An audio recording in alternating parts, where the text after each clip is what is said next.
So hello, namaste, good morning, and welcome to Study Sunya Talk. Now we are here at Sunyati International Foundation, where we discuss in English about Pali Tipitaka, which is uttered by Samma Sambuddha. So here with me is Dr. Rajesh Savera. Welcome, Doctor. Thank you so much. And with Miss Rucha Jivani. Welcome, Miss. And here, so before starting the session, we do a Sunya meditation 9 to 0. So let's start.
Okay, so today here we are going to discuss some suttas of Sanyutta Nikaya of Pali Tipitaka.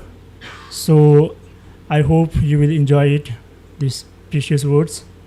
So, Sitin, before going to our sutta, why we are doing the Sanyutta Nikaya translations and how the Sunya talks has come in picture. So, our founder, Dr. Lim Seojin, the Dhanacharya Nagajiva, and our director, Dr. Rajesh Savera, started discussing different suttas to begin with, and that's how we gave rise to Sunya talks, and which give the discipline also to offer and to connect with the world what we are doing behind the curtain, like the study. So how slowly the Pali Tipitaka translation as it is project has started, followed by the Agama translation as it is project has started. I think so. This platform is giving the all the participants the channel to communicate and to interact and to go through the Buddha's teaching, which is very ancient, 2,500 years old, and the guidance we are getting for the translation. We are really grateful to Dhanacharya Nagajiva, also Dr. Rajesh Savera, to map that those words, the key words into our translations. So I hope it is our Sunya talks on every Saturday and Sunday are helpful for our listeners. So let's begin our sutta, Okay. Sitin. So I'm going to read it. It's Sanyutta Nikaya 18.1, Chakhu Sutta, the eye, etc. Thus have I heard, at one time the Bhagava was dwelling at Savatthi in Jetavana, Anathapindika's Arama. Then Ayasma Rahula approached the Bhagava. Having approached, paid homage to Bhagavanta, and sat down at one place. Seated at one place, Ayasma Rahula said to the Bhagava, Ayasma, it would be good if the Bhagava would teach me the Dhamma in brief, so that, having heard the Dhamma from the Bhagava, I might dwell alone, secluded, diligent, ardent, and resolute. What do you think, Rahula? Is the I permanent or impermanent? Impermanent, Bante. if that is permanent, impermanent, is it suffering or happiness? Suffering, Bhante. If it is impermanent, suffering, and subject to change, fit to be regarded thus, thus is mine, this I am, this is myself. No, Bhante. Is the air permanent or impermanent? Impermanent, Bhante. Is the nose permanent or impermanent? Impermanent, Bhante. Is the tongue permanent or impermanent? Impermanent, Bhante. Is the body permanent or impermanent? Impermanent, Bhante. Is the mind permanent or impermanent? Impermanent, Bhante. But if it's impermanent, is it suffering or happiness? Suffering, Bhante. If impermanent, suffering, and subject to change, fit to be regarded thus, this is mine, this I am, this is myself. No, Bhante. Seeing thus, Rahula, a learned noble disciple, becomes disenchanted with the eye, disenchanted with the ear, disenchanted with the nose, disenchanted with the tongue, disenchanted with the body, disenchanted with the mind. Being disenchanted, he becomes dispassionate. Through this dispassion, he is liberated. In liberation, there arises knowledge. It is liberated. He understands, destroys his birth. The brahmacharya has been lived. What had to be done has been done. There is no more coming to any state of being.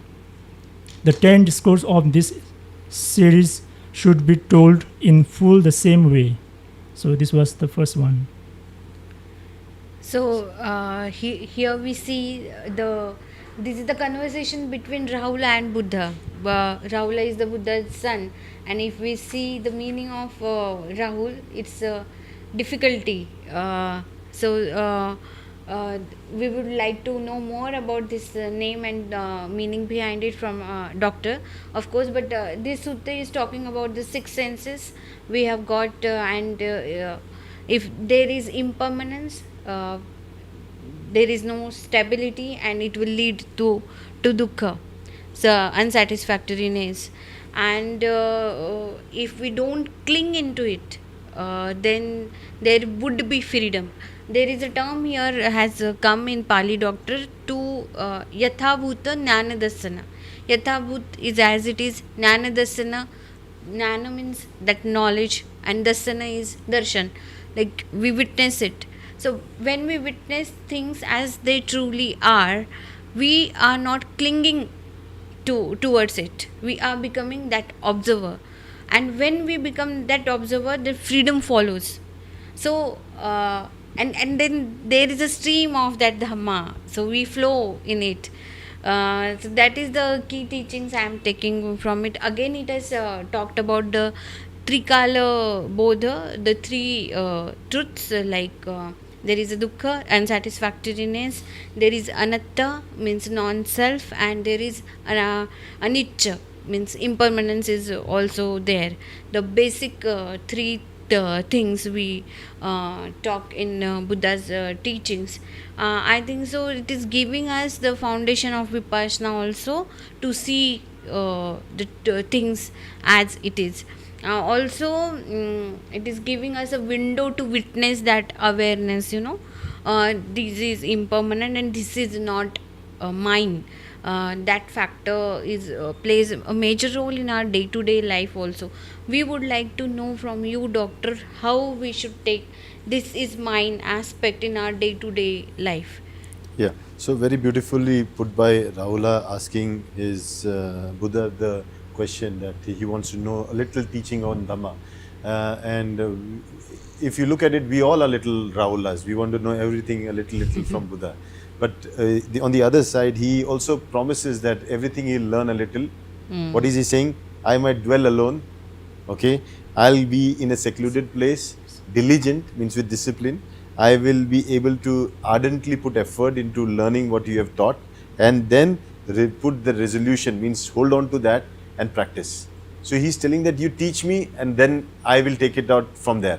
So if you understand that if everybody is a little Rahula here and trying to understand through these Shunya talks a little of what Dhamma teaching you get every week, and over a week if you can spend that time with contemplating over that silently through your practice, you will be exactly what Rahula wanted to learn the Dhamma. Okay, but most important here is what Buddha taught. He taught impermanence. He said that nothing is permanent. All the six senses, they are not having anything permanent within themselves. Hence, there is no point in getting attached to something, because when it is not permanent, definitely you cannot claim this to be mine, right? If something like when the sky, the clouds and the sky are two different things. The clouds, they come and they go, but the sky remains permanent. So the sky cannot claim that the cloud is mine, okay, because it is not its, right? It just comes and goes. So this is I am. Even the sky cannot say the cloud is what I am, because it's separate from that, and neither can it say it's myself. So when you look at things, and when you look at things as it is, and you realize they are not you, they are not yours, and they are not yourself, then you are able to keep yourself away from it. And the best way he has said here is, the word very nicely used in English is disenchanted. So the translation is very good. You all use disenchanted, means, see, chanting means keeping on wanting. When you chant, you say, I want. Enchanted means now getting attracted towards it. Like something can enchant you so that you're pulled towards it. Disenchantment means not getting pulled towards something that is tempting you to come towards it. And when you look at every sense organ, the objects are pulling the sense organs towards it. And that is why when you look at something, your eyes want to see it. When you hear something, you want to hear it more. So these sense chantings, enchantments, they are the one because of which you get attached. But with disenchantment, you have dispassion. Dispassion means you don't want to do it. Suddenly the passion for doing it is gone. Because there is no more doing, there is no more enchantment, that is where you're free. You're free to see things as it is, and there is no something called I there, and you're liberated. You're in the state of making choice more freely rather than conditional choices, which we usually do. So I think that's what here it is being said, that one who understands this, he understands that he has destroyed the birth, okay, the brahmacharya has been lived, the responsibilities that were supposed to be fulfilled has been fulfilled, okay, what had to be done has been done. The roles and responsibilities that I was given has been done, and there is no more coming to any state of being again. Then I don't have to, because I finished my duty, I don't need to do that again. So that's what liberation here Buddha is talking about, and he's teaching this very nicely, making us aware of a very important, as you said, the three bodh, very important aspect called impermanence. And I think if you look at things and you realize that everything is time bound and space bound, and between this time and space material things exist and they perish, and if one who sees that clearly will never be attached to anything, right? So at that point he is liberated. So here, according to my understanding, that emptiness is the key point, I think. So if you look at emptiness as impermanence, because everything that is impermanent is not fixed. Because it is not fixed, we call it shunya, because it keeps on changing depending on the conditions. Yes, emptiness is the key point. So here I want to ask you that what is exactly impermanent? Impermanent means something that is time bound. It will be born and one day it will perish. Everything. You look at anything, even the rock that you see, a solid rock, one day will become dust because of the withering, because of the processes that are involved, where it starts to dissociate into mud again. And mud one day, because it will be pressurized and with the weight and everything, with the heat, will one day become rock again. The cycle continues. So nothing is permanent. When you realize neither everything that I'm associated with this is permanent, even the things that represent me is not permanent, I am actually living in this real knowledge of freedom. That's liberty, right? That's liberation. And here Buddha's skillful way is very interesting, Satan. Like Buddha is talking about, is it permanent or impermanent? Because it is not giving rise to stability. We want everything to be stable. It will give rise to dukkha, unsatisfactoriness. So everything that will be born will one day die for sure. The time frame is irrelevant. But birth and death, they are the signs of impermanence. And Buddha is saying, is this permanent or impermanent? He is asking, is it permanent or impermanent? Because if it is arisen, definitely it is impermanent. If it was always there, that is permanent. But that was nothing like that. Yes. So in Tibetan we say kechikma. Uh-huh. That definition of the impermanent is kechikma. That means an instant. Means like is literally mean is like a snap of a finger. So A lightning in the sky. lightning in the sky, and it means like a very brief moment. Yeah. So everything changed in a very Quickly. quickly, yeah, in Yeah. a very brief moment. So that's the definition of impermanent, and now we're going ahead. So here, three questions, Doctor. Buddha is asking each and every time we are coming across this system. This has been repeated. Like, is this permanent, impermanent? Make an inquiry. If you get the answer, most answer would be impermanent. And then, if that is impermanent, is it pleasant or painful? Then it's painful, of course. And then, if it is appropriate to see as it is now, this is mine. I am this, and this is myself. This I is coming into picture. So, and which is not true, because this is not mine. I am not this, and this is not myself. Uh, so we can relate these things in, whenever we find ourselves attached to something, someone, anything. I think so. These three questions are key. Yeah, but the question is, if it's permanent or impermanent, the answer will always be impermanent. Because, and if it is pleasant or unpleasant, these are still feelings. Okay, both have their own importance, right? For the pleasant feelings, you'll want it. For the unpleasant, you want to Push stay away away. from it. So, your raga, the passion for wanting, and dvesha for the things you don't want, that is but naturally born. But the base of both of this is ignorance, right? So, Yeah. again, because you don't know, you consider this as self. And again, that's a problem. Because you consider this self, you consider this as me, myself or mine. And this whole idea of a self that is separated from all other things is an illusion. So Buddha says, because you're deluded with this knowledge that this is me, this is mine, this is myself, you hold on to things. When you will realize the impermanence of things, that you cannot be the impermanent thing. Because that cannot be yours. It cannot be. Because at the end, the one who can experience impermanence has to be the permanent self. And that permanence is where every impermanence can be experienced. So the point that you can experience impermanence is the point that the one who is experiencing is the permanent self. Whoa. Yeah. That's bigger one. Yeah, that's greater one. Yeah. That's where the observer comes in. When you observe your breath going in and out, and you realize that the breath is going in, breath is going out, but that's not you, that's not mine. It's just happening depending on the conditions. It slows down, it becomes fast, it depends on conditions. Okay, this body that is paining, it's paining now, but later it becomes painless again. Everything is changing, everything around, that's not me, that's mine, not mine. But there is something that is watching all this permanently. Okay, every time. That permanent self that you identify yourself is what Buddha is trying you to realize. When you reach that awareness, then you're liberated from all other illusions that are caused because of shadows, ignorance. Yes. that strong Yes. permanent which has been Yes. building till now. Yes. Yeah. Yes, doctor. So here, there's also mentioned like this is not me and this is not mine.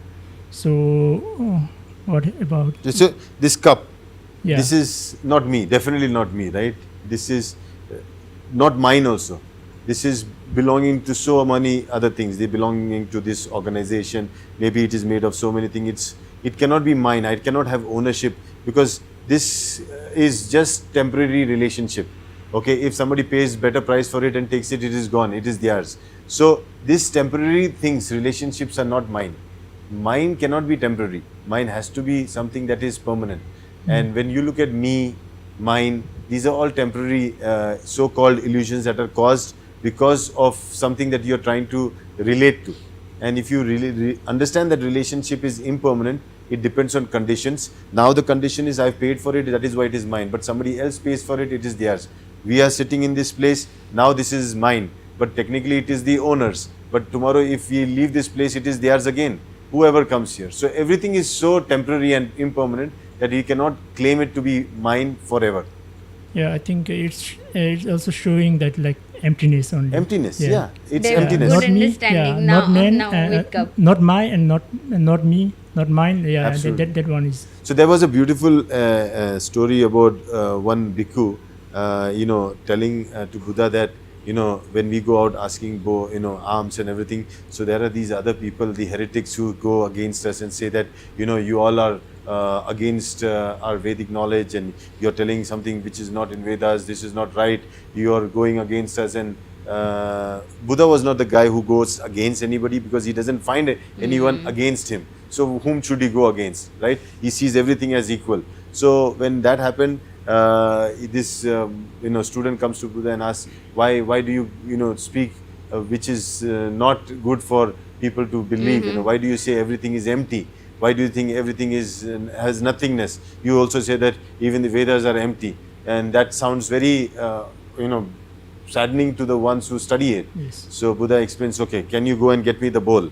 So he says, yeah. Can you go and fill it with water? He goes and fills it with water. Can you throw the water? He says, yes, I thrown the water. Now, is there anything before that when you threw it? He says, yes, it was full of water. He said, then you emptied it. Now what is there? He's saying, it's empty. Are you sure it is empty? Then he thinks, no, it's filled with air now. So it's full of air right now. Okay, he's saying, okay, after that, he says, you see properly. Do you think it is filled with air and only air? So he says, no, there is an element, the earth element, that holds this. Otherwise, air is everywhere around it, right? So he's saying the earth element is holding this. Saying, are you sure this is the only earth element? He says, no, earth element would have just fallen if there was no water element to bind those molecules of the earth. He says, oh, are you sure you can see the only the water elements? The water is not there. Oh, yes, sir. He says, because actually the fire element binded them together, taking away the water element. So, okay, are you sure you can see the fire element? He says, yes. And he says, I can see all the 5 elements. He says, see deeper. He says, yes, I can see the woods that were cut from the nearby forest that built the fire in which this bowl was cooked. I can see the hands that shaped this. I can see the river which gave the water for the mud to be made. I can see everything very clearly, and I realize this bowl doesn't have its independent existence. It is dependent on so many factors that gave it itself. Then he says, that is what I call shunya. Shunya means not having a independent Separate self. It is all identity. non-self. Non-self, Yeah. and it actually meaning is not like that, not zero and not nothing, right? Yeah, it's And it is inherent of absence of inherent existence. yes, that's exactly what it is. It does not have an independent inherent existence. So there cannot be me, that cannot be mine, that cannot be myself. Yes. Right. So, non-identity, no inherent self-identity, and at the same time, you are dependent on so many factors Yeah. for your existence to take place. Yeah. Yeah. I hope now the Sunyata is understood to you, Setan, with the simple analogy of a Yeah. cup. Yeah. Yeah. Beautiful.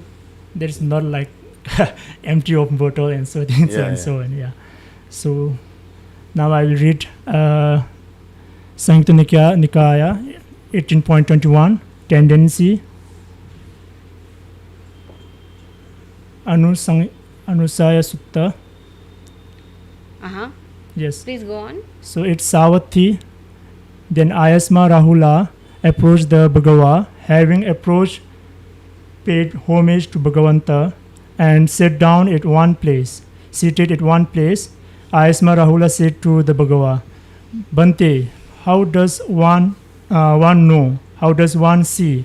So that in this conscious body and in all external signs, the tendencies to concede I and mine do not arise. Do not arise, Rahula. Yeah. Whatever form there is, whether past, future, or present, internal or external, gross or subtle, inferior or superior, far or near, one sees all form with right wisdom as it really is.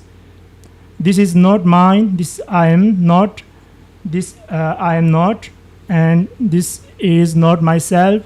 One truly sees any kind of feeling, perception, mental action, consciousness at all, past, future, or present, internal or external, course of fine, inferior or superior, far or near, all consciousness with right understanding.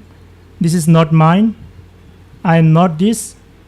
I am not this. This is not myself.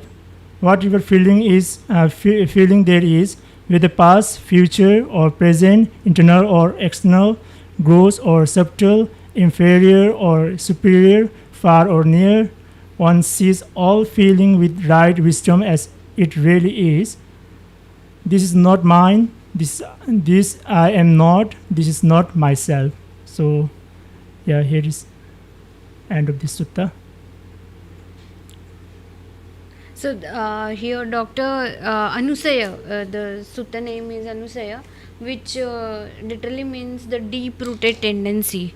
We have developed these are the dispositions which are very strong, and also it is talking about ahankara and mamankara. Ahankara, we can say the ego identification, and mamankara can be translated as the possessiveness. So also it is talking about you having that right insight, or we say samyak drishti, samadhiti, which will dissolve this I, mine, myself. So like we say, if we see things as it is, as it truly is, then slowly our I will get melted, just like the ice get melts in bright sun. So I think so and it's a journey to dissolve this I, me, myself. Sometimes you need to have that priority also in the real world also. So we are discussing much about this is mine, this is me, or this is myself, but in reality, in day to day routine, how we should deal with it, because we have to be selfish also, and we have to have this aspect also, which we are learning from this sutta, doctor. We would like to know. Yeah, so here if you see, he's just expounding what he was telling before. Here again, he's talking about form. Rahula, whatever form there is. So he's talking about any kinds of form that you see, you experience, because you're the experiencer who's experiencing the form. So that form is not you, right? So when you see a form, whatever form it is, subtle, gross, this and that, with whatever differentiation that form comes, that is not you for sure, because those forms keep on changing. And then he talks about whatever feeling there is. So feeling is also not you. So the feelings should again be of different types. And so you're not the form, you're not the feeling, you're the one who experiences the form that are ever changing, who experiences the feeling that are ever changing. Once you see this as a non-self, as not you, you are not going to be attached to it, because it's nothing to do with you. Yes. So dukkha is not you. It is something that is happening to you, and you can change that happening by moving away. You sit on a chair and you're not uncomfortable, but you cannot say you're the chair and so you live with it. You see that there is discomfort, you move from that chair to another chair and find comfort to yourself. So this particular life situation is giving you dukkha. You realize it and you change it by changing your conditions into whatever conditions suits you. So you understand form and feeling are not you, and hence because they are not you, you cannot claim that it is you, it is yours, or it is yourself. That's what he's trying to say in simple words. Okay? True. And Yeah, you have a question, Satil. No. Yeah. Yeah. So can you proceed? Okay. Yeah. So We can go to the next one? okay. yeah. Yeah. Sanyutta Nikaya 18.22, read of conceit. It's Savatthi. Then Ayasma Rahula approached the Bhagava, having approached paid home to Bhagavanta and sat down.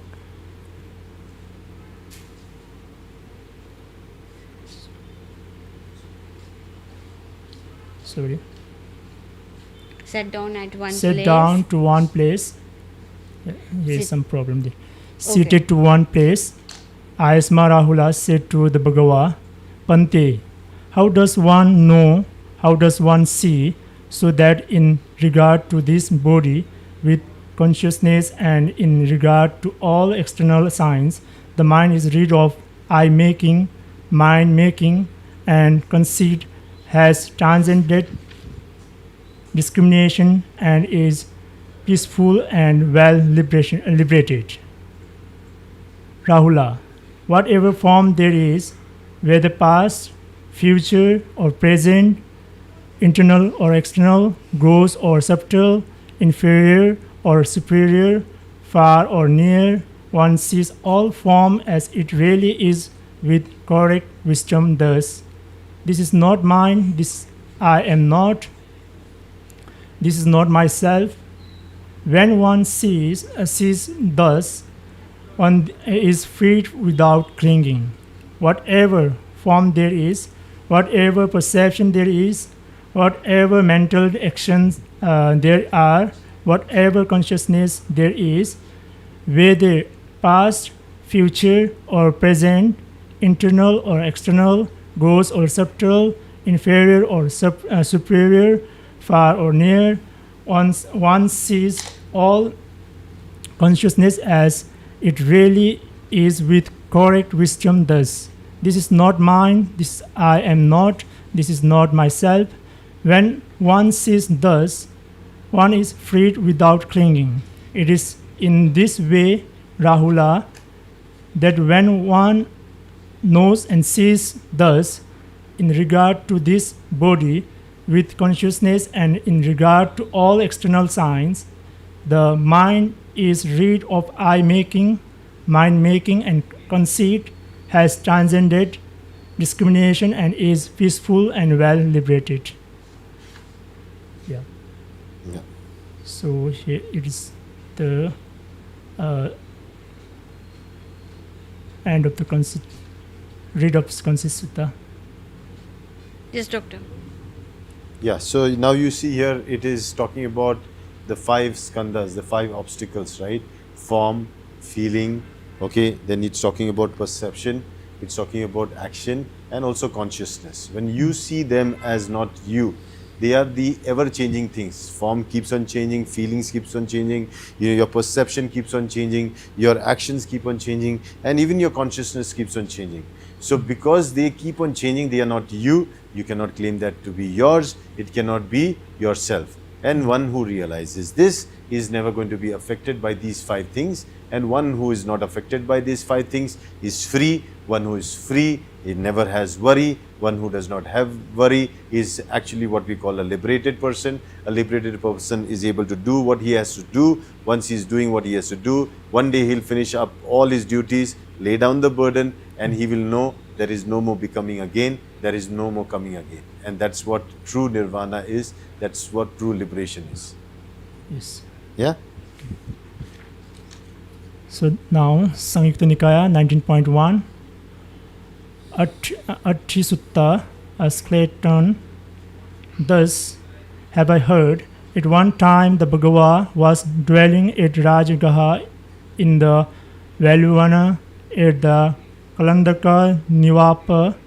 At that time Ayasma Lakhana and Ayasma Mahamoglana were dwelling on Gijakutta mountain. Then in the morning Ayasma Mahamoglana dressed, took his bowl and robe and approached Ayasma Lakhana, and having approached said this to Ayasma Lakhana, come Ausa Lakhana, let us enter Rajagaha for alms. Yes, Ausa, replied Ayasma Lakhana to Ayasma Mahamoglana, Then, as Aisma Mahamoglana was descending from Gijakuta mountain, smiled at a certain spot, Aisma Lakhana said to Aisma Mahamoglana, Ausa Moglana, what is the reason, what is the cause for your smile? Ausa Lakhana, this is not the time for the question. Ask me this question in the presence of the Bhagava. Then, after working for alms in Rajgaha and returning from their alms round, Aisma Lakhana and Aisma Mahamoglana approached the Bhagava. Having approached, paid homage to the Bhagava and sat down to one place, seated to one place. Aisma Lakhana said to Aisma Mahamoglana, earlier, when Aisma Mahamoglana was descending from Gijakuta mountain, he smiled at a certain spot. What is the reason? What is the cause for that smile? Now, Ausa, as I was descending from Gijakuta mountain, I saw a skeleton moving through the air. Vultures, crows, and hogs were chasing it, pecking at it between the ribs, tearing it apart, and scattering it. It was screaming. Then Ausa, it occurred to me, how astonishing, how amazing that such a being exists, that such a spirit exists, that such a state of existence is attained. Then the Bhagava addressed the bhikkhus. Bhikkhus, Savaka dwell as those with vision, as those with knowledge, for a Savaka comes to know, see and witness such a thing. Bhikkhus, I too have seen that being before, but I did not speak of it. If I had spoken of it, others would not have believed me. Those who did not believe me would have suffered harm and pain for a long time. Because that being was cattle butcher right here in Rajgaha. As a result of that karma, he was tormented in hell for many years, many hundreds of years, many thousands of years, many hundreds of thousands of years. Now, as a residual result of that karma, he experiences such a state of existence. So this was end of skeleton, Attita Sutta, Atti Sutta, sorry. Yeah. Yes, doctor. Okay. So here, if you look at this, Buddha is very compassionate. Okay, when this particular incident happened, and they are seeing Mahamoglana is being questioned by Lakhana that why were you smiling when we were getting down, when we were going to Rajgir for asking alms? You certainly smiled at a particular spot. And Mahamoglana at that time had told him, don't ask this question here, let's ask it in front of the Buddha himself. Maybe I would be eluded if I say something like that. Maybe he will correct me. So always when somebody is experiencing something, whether this experience is an illusion or whether this is a true experience as it is, can be only done in the eyes or in the presence of those who have the maturity, the eye of wisdom, who can see that. So when you look at it, when in front of the Buddha, when Lakhana asked the same question, he is telling that I saw basically a skeleton moving in the air, okay, and there were hawks and vultures and crows who were trying to nip on the the skeleton and take a little pie from it. This skeleton was yelling and shouting, and I was just wondering how amazing it is, how great it is that such beings exist, and their state of existence still is there. Means so all that Mahamoglana had learned, he could experience seeing that, and he was amazed with that. That is why he smiled, that thank God I know it, that I will never do anything of this sort. And many a times, when we realize the suffering of some people, okay, we see them suffering, we realize, thank God, I never did that. Thank God, I know that I should not do that. For example, somebody is an alcoholic, a lifelong, he has been alcoholic, and he is at his terminal illness stage, and he has had his liver cirrhosis and his liver failure, and he's in the hospital, and he's going through the trouble and pain of all that he did. And when you look at it, you realize and you smile, thank God, every time I said no to that bottle of wine or whiskey, I was doing something right. It was not something wrong. While all my friends laughed at me, I was right. So you smile by that time, right? The same experience here Moglana is having. But Buddha also says that, yeah, what Ma Moglana is saying is right. There are these, states of being where people suffer like that. And I had also witnessed it. But if I would have told it at that time, and nobody would have believed me, then not believing a Buddha would be the biggest crime, and they would have suffered in hell. So he did not tell it at that time, because he knew that there are people who would not believe it. Now, since one of them has experiences, he is endorsing it rather than making it a claim that he is the one who experienced it. Okay, so this is the way you should understand. He was so compassionate to not even tell some things that you could not believe, because even a doubt on a Buddha would lead you to a suffering, lead you to into another realm of hell, and you will have to pay a big price. So many a times the teacher has to be skillful in only offering what is needed at that time for the disciple. And I think that is very nicely put here, that one thing is for sure, whatever you do, you'll have to pay a price. The butcher had killed many cows, right? That's what his job is. What was his thing? He was a butcher, right? Where was that? He was a cattle butcher. He is a cattle butchery, right? Yes. Let me just quickly Yeah. check. That being was a So cattle being was a butcher. cattle butcher, right Yes, here in yes. Rajgir, in the Yes. same place. As a result of that karma, he was tormented in hell for many years. So how long will you be there? Is that till the time you have, it's like how deep you can go into a pit. The deeper you have dug the pit, right? So how long you will go in hell, the longer you have done that particular action. So when he was professionally a butcher, he was doing this, hence he is going to be for thousands and thousands of years in hell. Through that he was suffering, and that experiencing that state of existence of he by somebody who learns a lesson. So many a time we learn a lesson by observing others in hell. Okay, when we see others in pain, we should realize that we don't want to be there. We don't want to go there. We don't want to go through this again. So many a times by observing, we have a better learning. So be a good observer of things around you, and I think you will be having the wisdom of things, what you need to do and what you not need to do. That's what I understand here. Yes, Rucha. Yeah, doctor, there is a karma, then there will be rebirth, but here compassion is coming in picture, and which will lead to the wisdom, because otherwise there is no cure. Like karma will take place, rebirth will take place, but when there is a compassionate, like I am suffering, likewise others are also suffering, and if we look at this view, compassion, then the wisdom arises. And I think so that is the key to get out of this whole cycle of birth, rebirth. Yeah. So certainly taking So- the one more. You want to Yeah, ask? what was the exact reason that why he didn't answer when That time? Yeah, Oh, that you see, time. at that time he would have said, like me and now Harman here, and I see something, and I say, Harman, I see something. Harman says, I don't see it.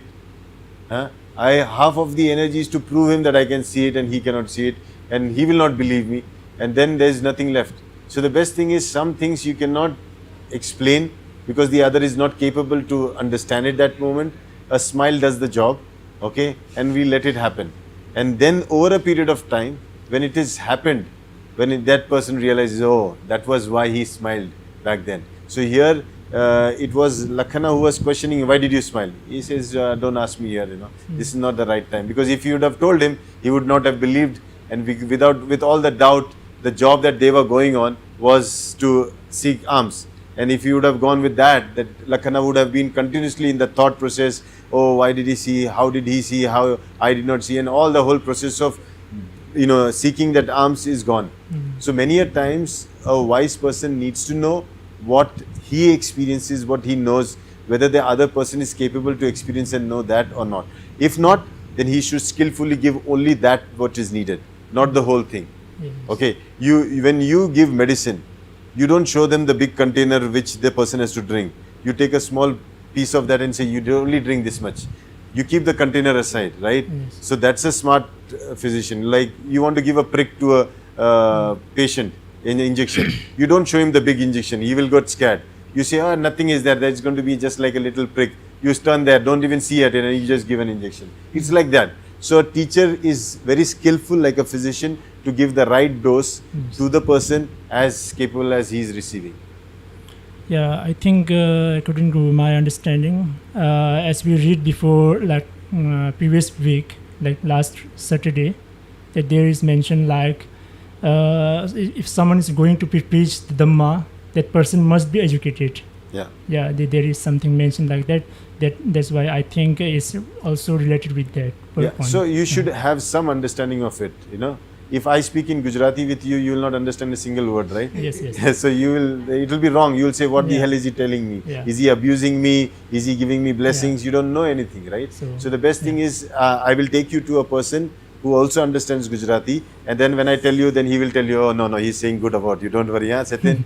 So this is how it is. Okay, sir. Yeah, I think we can take one more small one and then we can finish. Very short sutta. So, SN 19.12, Guthakada Sutta, a dung eater. Now, Ausa, as I was descending from Kutta mountain, I saw a man submerged in a pit of filth, eating excrement with both hands. Bhikkhus. That being was a wicked Brahmana in this very city of Rajagaha. He had invited the monastic community to a meal during the time of Kassapa, the Samma Sambuddha, and filled tubes with excrement, saying, Bante, please eat as much as you like and take away as much as you like. So this was the end of the dung eater, that sutta. Again, another example here. Maybe the confidence grew where they are talking about what kind of beings they are seeing at level of suffering. So people, when you look at suffering around, you should understand that that person is suffering because there is a cause behind this suffering. Sometime back they would have acted in a particular way. That is why they are suffering. Nobody is in the jail because they want to go to jail or somebody want to send them to jail. It was something that they did that put them into that cage of suffering. So now when you look at this particular thing, I don't see a reference of who's saying this to whom, but here definitely is talking about ahusa. Means here if Buddha was saying it, Buddha would have said bhikshus. But this is between two people, I think so. Mahamoggallana is even telling Lakhana that that's not the only thing I saw. Maybe I saw another person who was in a little pit, submerged with all the filth and eating all that with both hands. Yes. Why is he doing that? Because in the past life, this is the same guy who treated the Sangha and the bhikshus in a very disrespectful manner, inviting them for food, giving them filth and telling them to eat as much as you want, and then telling them that you can take whatever you want. So whatever he did with the Sangha, with the bhikshus at that time, the innocent ones, he is the one who is now eating the filth and eating as much as he wants. It's inside the pit that is full of that, because that is what he wanted for the others. That is the exact thing that happened to him. So many a times, if you realize this, what you seek for others is actually being sown inside you for yourself. Okay, so think good for others, only then good will happen to you. You think bad and evil for others, I'm not sure whether it will happen for them, but for you it will definitely happen. Like the Buddha says, you take burning coal in your hand just to throw it to somebody else, the first thing it is going to do is just burn your own hands. So be very careful on what you think for others. It should be very, very good. You should always be compassionate for others. You should be, thinking about others' welfare, have gratitude for others. with these kinds of qualities, you're sowing the same within you. Yes. Yeah? So everything is depend on your action and your intention. Yes. So that result will be there. Yes, yes. Appear yes. in future. Absolutely. Yeah. Okay, so I think that brings the end. If Yeah. there are any questions, we can take. So is there any question? You, Satin, no questions? Yeah, there is no question From So, you? Very good. from me. So And you, Richa? The take home message is like karma is no toy. It is a seed and it will ripen at right time. So also liberation. If I hold this pen for 2 minutes it's okay, 5 minutes it's okay, 1 hour it will pain, 2 hours it will pain, 5 hours it will pain. Then if I don't control it and hold on to it and keep it like that, then I'm free. So I think so that freedom of not, attachment to this I, me, mine, myself. If we let go of that, if we don't control it and not hold on to it, that's the key to our freedom. That's the take home message I have got. Absolutely. And as you said, what seeds we do, they will definitely fruit. But there is a way. If I take some seeds, I put it in the soil, they will definitely become plant, depending on the conditions. But there are some seeds you take, you burn them, you roast them. After roasting, whatever you do, they will never fruit again. Yeah. Okay? That means these seeds have liberated never to become a tree again. So when you practice shunya, you're actually burning down all the seeds of your karma. So it is also very good for karmic cleansing. So Buddha tells you that exhausting all these karmic seeds can be done through a mental process, and that process is sitting down and practicing meditation. It's like roasting your seeds of karma so that they will never fruit again to trouble you in your life. Very beautiful. Yeah? Very beautiful message. Sadhu, sadhu, sadhu. May all learn the meditation. We are hearing and we have started morning meditation session 7 to 8. I know for some people it's very difficult to get up in the morning to reach, and why they don't say it. But after hearing your this thing, I think so they will get that reason to strive to take that effort to meditate. Unfortunately, we were waiting for Dr. Lim, but he was not available. He did text you, right? He told you that he would not be able because he's traveling. Yeah. I think that's why he was not there on this today's show. Otherwise, he will always be there, unless and until he's traveling. And I hope we will be able to see him tomorrow in the Agamas section. Yes. So thank you so much, Doctor. Thank you so much. And Ms. Rucha Jiwani. And thank you so much for audience for your time. And we will meet again tomorrow. So till tomorrow, bye and take care. Thank you so much. For all the audience, we have started online red belt meditation in the morning on every Saturday and Sunday 7 to 8 a.m. So those who are interested, they can join us. Thank you. Okay, thank you.